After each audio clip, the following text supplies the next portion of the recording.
Andreas, welcome to the studio and welcome to Finland. Thank you very much. I'm glad to be here. Nice. So you just gave a presentation about a project that you've been working on for quite a while, Toddle. Could you tell a little bit about what you presented and what Toddle is? Yeah, so I presented our product Toddle, which is a visual programming language for building web applications.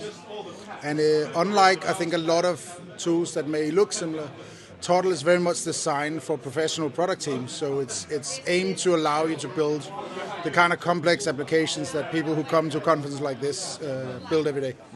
So, the theme of the conference is future of Frontend or future Frontend. Do you think this way of building application is the future of Frontend? Oh, I hope so. Yes, I think it is. I mean, it is interestingly both a little bit the future and the past because it's not a new idea. But I think there's several reasons why it never really took off before. And I think we've gotten to a point where this idea can work. I think we've proven that fairly well with Toddle. But to see if it creates a massive shift in the industry is still going to be interesting to see. So what's changed in the world that makes visual programming, age-old concept, now finally functioning or finally visible? Oh, that's a good question. I think that the number one thing is actually that with the current generation of JavaScript frameworks, we've sort of zeroed in on a model, an abstraction layer really that works. And that was very hard before, right? Like what React, Vue, and Angular, all these frameworks do is that they create a relatively simple abstraction for building these things. And when you want to move code visually, you need to sort of have the minimum viable abstraction to do that. And it's got to be a powerful abstraction that lets you move efficiently. And I think these frameworks actually come up with that. And that's kind of what enables it this time around. There was a kind of ooh moment in your talk when you showed that Toddle, the incredibly complicated UI builder software, is actually built in Toddle itself. That is one of the best demos I've seen in a while. Congratulations. How hard is it to build something like Toddle in Toddle? Do you think it's easier to do it in Toddle than in code? It is today. I think now the whole team is building in Toddle. That includes all of our engineers, also designers, and our marketer is also occasionally working in Toddle making updates, right? And I think at this point it's easier to work in Toddle. I find it to be easier and faster to work in Toddle.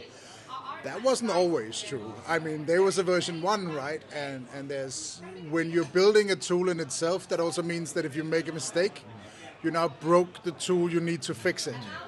And that was an infinite amount of headaches of me going to actually into the database to make changes directly in the database to fix a tool that I've broken, right? So it was a long road to get here. But today I think it's a lot more efficient and it allows us to move a lot faster. But so how does it work when Toddle needs a feature that Toddle doesn't yet have? Like how do you bootstrap, something that doesn't exist yet? So in most cases, it turns out not to be that complicated, right? So we sort of from the get-go realized that, like, we are a relatively small company still. We're 8 people in Toddle building it at the moment. We are growing, but still relatively small team. And so we realized there's just no way we can build everything in the whole development environment, right? Like, just like Facebook didn't build all of everything around React. So we open it up so people can add in custom modules, custom actions and things in Toddle with code, kind of similar to the way NPM works for JavaScript, right? So a lot of these things can be tagged on later. And then what we do is the same thing JavaScript does now, figure out what works better and then adopt them into the language later, right? Nice. That's so fascinating. It's a very cool project. Congratulations.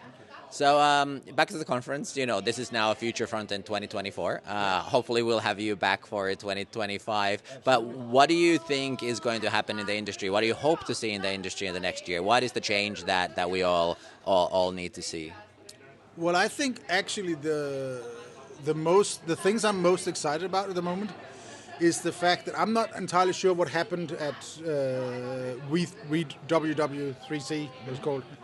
But in the last couple of years, they've really started accelerating, right? And we are seeing all these new APIs coming out, new things added to HTML and CSS standard. And since Toddle is a very simple layer on top of all these things, that means every time they ship a new feature, we get a new feature, right? When they add container queries, we can add container queries really relatively quickly after. So I'm loving everything I'm seeing coming out of the standards organizations at the moment, how fast they're moving, when they build a better web platform, it benefits us, of course, and everyone building on it. Like the pop-over API, the dialogue element, all these things are fantastic. There's several I've been waiting for. I know tomorrow there's a talk about the Signals proposal. And we use Signals in Toddle, but it's an implementation I did. So we would have a lot of benefits from moving to a standard version later on. So that's definitely something I'm really excited about. Nice. And a part of the TC39 symposium tomorrow, are there any other sort of talks or themes that you're really excited to see here at Future Frontend? Oh yeah, I think the TC39 tomorrow is definitely very high on my list. I think today we had some really good talks. I really enjoyed a lot of the AI talks. I thought they were really interesting and also quite deep. Often these things get covered a little bit like, oh look, future everything AI. And I think we had a very sort of deep and well understood approach to understand how it actually works and how it actually will impact the industry. So I thought excellent talks there. Amazing. Well, thank you for your time. Please go enjoy the city of Helsinki and the rest of the conference, and see you around.